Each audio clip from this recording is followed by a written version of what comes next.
Right now, we will talk about orchestrating and planning a resilient endpoint strategy for manufacturing enterprises. So rather than me doing the context setting, like I said, it is the expert who is the befitting person to do the talk. Ladies and gentlemen, please let's be still enthusiastic and give our speaker all the due that he needs. Please welcome the Senior Product Marketing Manager from ManageEngine, Raja M. You're invited on the stage with a good round of cheer, please. Thank you, and a very, very warm welcome. Over to you. Thank you. Good evening, everyone. Right. I trust all of you can hear me? Yes? I know it's a very, very long day. I've been with you all the day, sitting at the other end of the stage. So you know how it feels. So the next 15 minutes, let's make something different. We're going to talk about technology, but of course, in a very unconventional way, in a non-technical way, right? So I always believe in starting the presentations by either asking questions or answering questions. Since we don't have too much of time, let me probably throw a couple of questions and get into the presentation directly. How many of you are familiar with ManageEngine? A show of hands, please. Thank you very much. How many of you are familiar with Zoho? Zoho Cup? Perfect. And for you to know, ManageEngine is the enterprise IT division of Zoho Cup, right? So that's not the question. So I'm going to give everyone a very, very easiest, simpler task. Shall we do it? A simple exercise, all of us? Right. So what do you think is the biggest threat with cybersecurity today? Any one of you?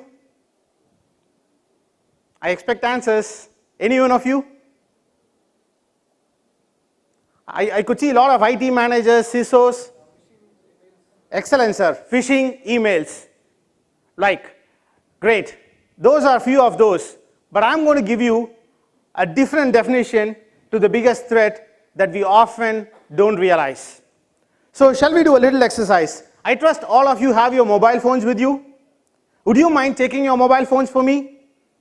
Just 10 seconds, a quick activity. Right? Ready? All of you? And we're going to get down to the dial pad of our mobile phones, the dialing screen of our mobile phones.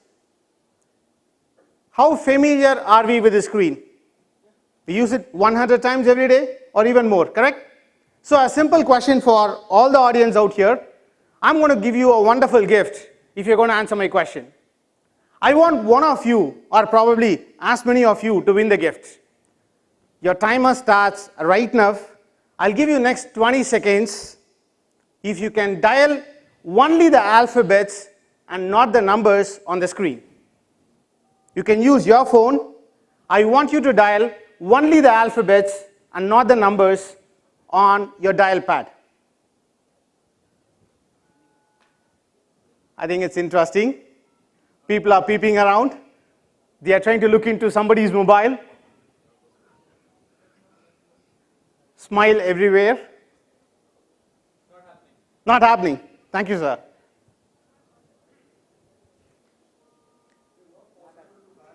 Not possible? Great, great, great. So, till this moment, how many of you felt you're so familiar with this view? We thought we are very familiar. We use it every single day. But did we little realize the trick behind this? The whole world, every one of us use smartphones today.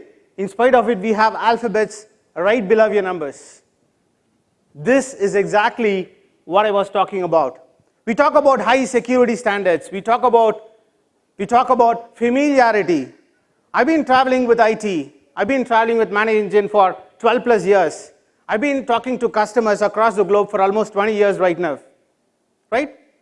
Just because I have 20 years of experience in this industry, that doesn't make me, confident to say I am foolproof. So familiarity is the biggest threat with IT. Most of us fail to realize that we get so used to things that we often don't realize the hidden things within us. Now, one other example. We talk about technology. I'm going to prove you again how technically we are outdated, right? All of us use credit and debit cards. Have you ever questioned your banker, why do you have just 4 digits as a PIN number for your credit card? Do you think you can have 4 digits as a PIN number for your mobile phone? Any phone for that matter? Definitely not, isn't it? There are very few countries, maybe I can name them, let's keep it short, 6 countries where they have 6-digit PIN numbers. Correct. Correct. There are very few bankers, 6 of those players who offer 6-digit PIN numbers. But here comes the question. We talk about two-factor authentication, we talk about zero trust, we talk about cyber security, cyber resilience, but all our hard-earned money is just hidden behind 4 digits, not even alphanumeric. So if you want to know the answer for the first question and the second question, I'm going to be waiting there in my booth. I have 2 of my folks sitting there in ManageEngine's booth. I'll reserve the answer there, all right? So let's just keep moving. So this is exactly what I wanted to communicate right now. We often realize that there are a lot of blind spots which needs to be addressed. So when we talk about blind spots here, the blind spots with IT security, I would probably rate them into 2 categories. It could be either negligence or ignorance. So negligence, you know what to do, still, maybe not this time, why should I? Ignorance, we never know what we miss until we get there, correct? So I've just got few more data which can give you more insights.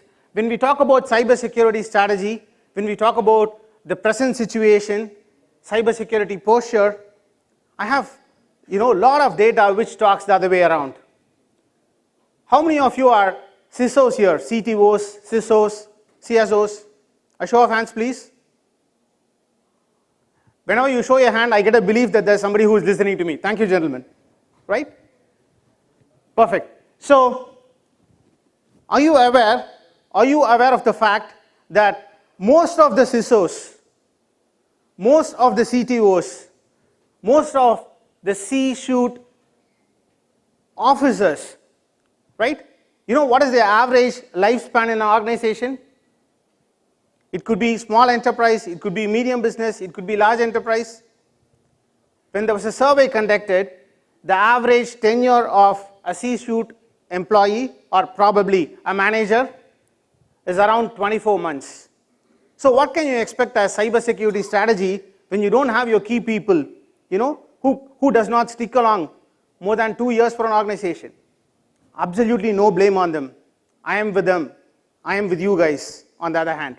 Because no organization realizes that a security breach is not one man's responsibility. Have you ever been called out in the stage to say, last year we never had any cybersecurity breach and this man owes all the credit for it? Never had this happen, correct? But when there is a failure, you stand in behalf of the whole crowd, for your employee, for your employer, for the data that's lost. Financial losses can be regained. What about reputational losses? So cybersecurity here, that's the whole story behind. Here are a few facts pertaining to manufacturing industry. There was a survey last year, right? There was a survey last year with the number of cyber attacks that happened. And again, there was a survey this year where the growth was immense. Trust me, more than 200% of growth. You will not believe me, you can just check it yourself. Around 18 million cyber attacks targeting just manufacturing industry. Just manufacturing industry. So you can look at the data. The average cost for a data breach. We don't have solutions today which can talk about cyber security. We are looking for cyber insurance. We are finding ways probably to repay the ransomware, to repay the hackers, intruders. So this is the direction where we are diverging ourselves into. Especially in India, the stage is set where it is high time, and I have the right people at the right place to discuss about the importance of cybersecurity. So with all the context explained so far, let's now get into what should be done and how. let us talk about cyber resilience. When I talk about cyber resilience, of course, with ManageEngine, we have a very huge team who deals with R&D. We do a lot of research, and research the threat actor way. We encourage a lot of, white hackers. We hire them. We allow them to hack our product. We allow them to test our product. So we started analyzing lots of TTPs. Every time there is a cyber threat happening, we go back, sit and do some cyber forensic. How did this intrusion happen? Not just for us, for anybody, And then after analyzing a lot, we ended up to realize a very surprising factor. After a lot of groundwork, what took us by surprise? We thought the hackers are really, smart people. Hacking is a rocket science. But little do we know that a hacking kit is available for less than $1. Little do we know, August 2022, end of August 2022, there was a vulnerable cyber attack. Do you know when the attack happened? When the attack was initiated? Do you know when the vulnerability crept in? To my surprise, and of course you can probably check the internet, the vulnerability crept in before 20 years. I'm not exaggerating, 20-year-old vulnerability capitalized last August. So looking into this data, the threat actor way, here is what we figured out. What does it necessitate for us to excel when it comes to cybersecurity? In fact, 91% of the attacks that happen today, they happen through open sources. 91% of the attacks that happen today, they happen through open sources. So what do you mean by open sources here? When we talk about open sources, you may claim, no, I'm using a licensed software. I don't use a cracked version. But how often do you realize the product that you use functions on an open source? You cannot have an organization which is built completely on software which is licensed. A lot of the products are written on Java. A lot of the engineers might have spoken to you about Tomcat, Apache, correct? All of these are open sources. So it is not third party, it is not fourth party. We have multiple vendors for whom we cannot be liable with, right? We cannot take accountability here. So what is the fact here? It is 91% where opportunities were created long ago.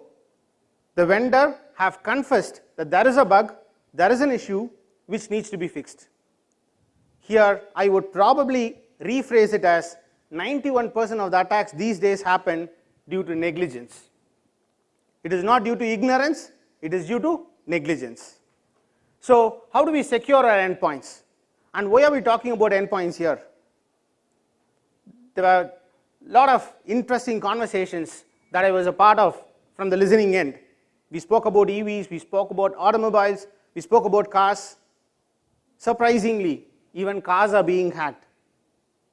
Even cars are being hacked. That was not the biggest surprise to me.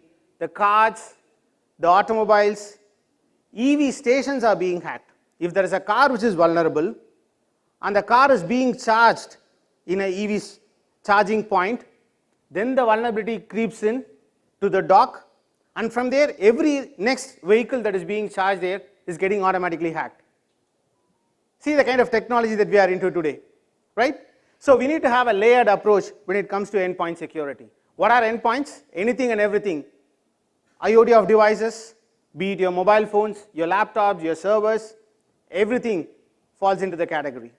So how do we ensure that we have layered approach towards security? Of course, I'm not going to keep it very technical as I promised you in the beginning. There are two primary things that we might have to take care of. One is employees' experience. Of course, we should worry about end users' usability, flexibility, accessibility. On top of it, ensure we have certain compliances in place. Enterprise security, data security is kept in place, right?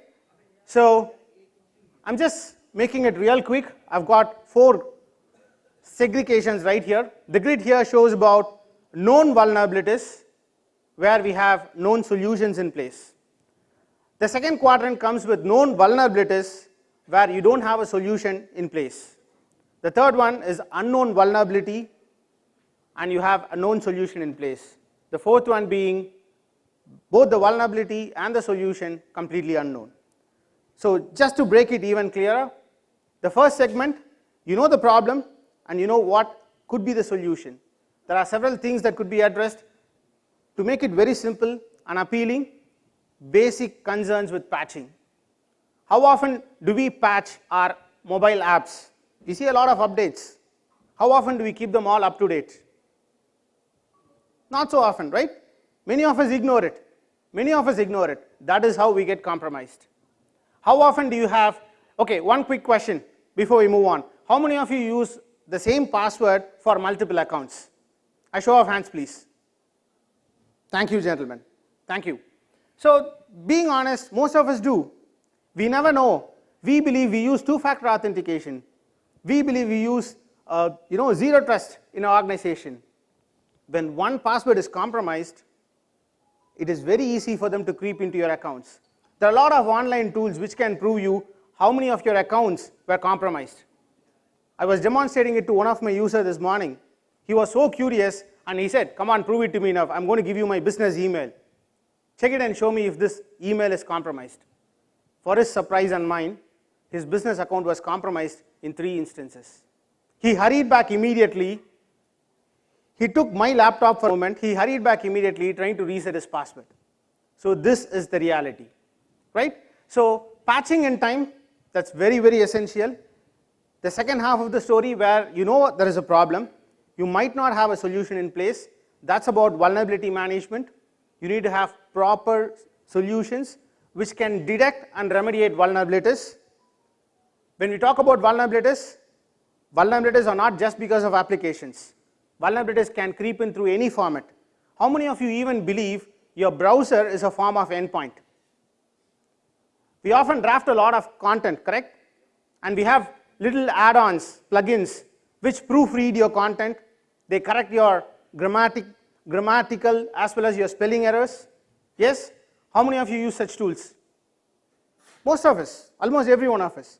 But how often do you realize the tool or the plugin that is added on your mobile phone, on your laptop, is just sitting and reading all the content that is drafted, all your business content, all the quotations, right? All the critical data. So keeping that in mind, she is trying to rush me out. I know I am running out of time. I'll make it real quick, right? So keeping that in mind, we need to have proper security solutions in place. That's about vulnerability management. Then one biggest problem or one biggest challenge would be handling and educating users. The blind spots, that is user education, trying to educate your users. Cyber hygiene is impossible if not all your employees have enough awareness on what to do and what not, right? And the next solution would be bringing in various applications. I'm not going to brief them in detail. I'm just going to leave these keywords for you to hunt, right?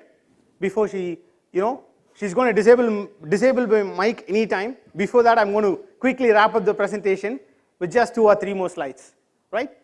So to build a strong security posture, yes, we need to start from the scratch, secure all your endpoints, educate your users. Please conduct IT mock drills. We often have ISO audits. We do mock drills for fire, correct? But how often do we conduct IT mock drills? Ask these questions to your IT departments, right? That is the best way to take it off. So the future of cybersecurity, we talk about a 5G era, we talk about automation, we talk about, all of these right in front of us, including cross-border sponsored attacks.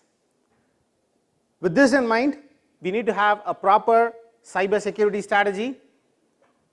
Cybersecurity strategy, when I say this, let's try to ensure that we educate our users, have timely checks, right? And of course, automate everything that's possible. Do you have any questions? Thanks for your time. I'll wind up here.